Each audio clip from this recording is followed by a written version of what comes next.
obviously talking about Drake though, and again, because it is a bit of a slow news week, I wanted to just ask the question, kind of going off last week's talking about best eras. So obviously, It's a Blur. Her loss is going to be probably the main amount of content that's being done, but there's going to be other Drake tracks that he takes a deep dive into.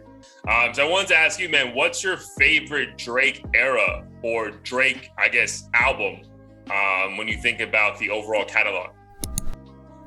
It's a tough one. But I think for me, I would have to say that if you're reading this, it's too late era. So that was what, 2015? 2014, 15? Looks like it's 2015. It is 15? Okay. Yep. And I think that like he had energy and 10 bands, no telling and stuff. Bro, I think at that 10 point, bands, you repeat that shit 10,000 times, bro. Like, right. And I don't know. I think for me, like at this point, his sound began to change. And it just was like more gritty and aggressive in a good way. Okay. So he had been in the game, like solidified in the game for a solid 5 years or so at this point. And I think he was just proving that he was still that guy with that album, especially because albums before that, he had a ton of criticism. And if you're reading this, it's too late. Just kind of came out of nowhere and like had people shell shocked. So that was dope. Like he really brought himself up to a new level and set the bar with that.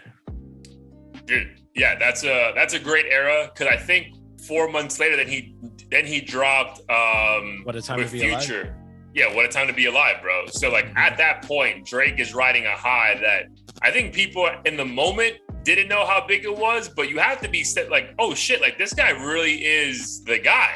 You know what I mean? Because that's a summer removed from him bodying Meek Mill in the I think it was just the summer that passed. Like over the summer he bodied Meek Mill, and then he comes out with these two albums. Like, fuck, bro, that 12-month run was wild. So no, that's a great era for sure. I don't know if What a Time to Be Alive holds up too well, but it's up there though as far as like quality of music. Dude, for me though, man, I'm gonna go before that then, because I really think if it wasn't for this era, there would be no Drake. So I'm gonna go with So Far Gone Drake, and like the 6 months prior and the year after that, right? When he's like trying to figure out who to sign with officially, working on the first album, which again, I personally thought the first album was actually kind of ass. But as far as So Far Gone Drake, like that pocket of Drake, bro, honestly, that's my favorite version of him, man, because we gave Yachty a lot of credit for taking risks. Bro, when you re-listen to So Far Gone, there are so many risks taken on that album that like I feel just like brushed aside today, because we assume, okay, that's what Drake would do. But like, dude, no one was coming out with a fucking like pop song with like Leaky Likey, you know what I mean? And making that shit sound flawless. Like the two other rock songs that he has, and it just like goes perfectly. And then he's rapping over that Jay-Z beat from American Gangster with the feature from like, bro, there's so many fucking different ways and different moods you could be in, but it still sounds so cohesive.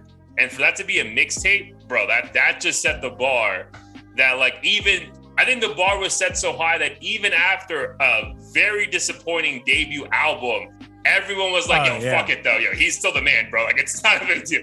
Yeah. Whereas like with Jack Harlow, for example, we're like, damn, all right, this may not be him. You know what I mean? Yeah. Like he built up so much equity because, bro, we're like, nah, dude, something